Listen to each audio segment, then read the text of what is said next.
রাজধানী তেজগাঁওয়ের একটি হিমাগারে অভিযান চালে মেয়াদ উত্তীর্ণ প্রায় 1100 মণ গরু, মহিষ, ভেড়ার মাংস, 400 মণ মাছ ও 100 মণ চকলেট জব্দ করেছে র্যাব।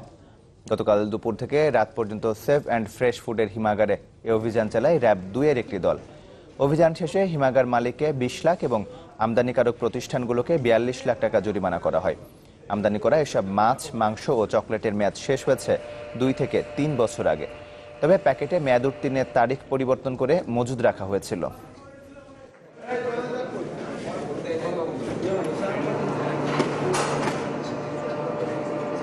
অনুমতি ছাড়া আমদানি করা এরকম প্রায় 1100 মণ মাংস, মহিষের মাংস এবং ভেড়ার মাংস, গরুর মাংস আমরা জব্দ করেছি। একই সাথে প্রায় 400 মণের উপরে মাংস, মাছ যেগুলি প্রায় 2016 সালে এক্সপায়ার হয়ে গেছে, মাংসগুলি 2017 সালে এক্সপায়ার হয়ে গেছে এরকম মাংস আমরা জব্দ করেছি এবং মাছগুলি 2016 সালে এক্সপায়ার হয়ে গেছে। এবং চকলেট যেগুলি বাচ্চাদের জন্য বা শিশুর খাদ্য যেটাকে আমরা বলি, সেটাও এক্সপায়ার হয়ে গেছে আজ থেকে আরও 2 বছর আগে।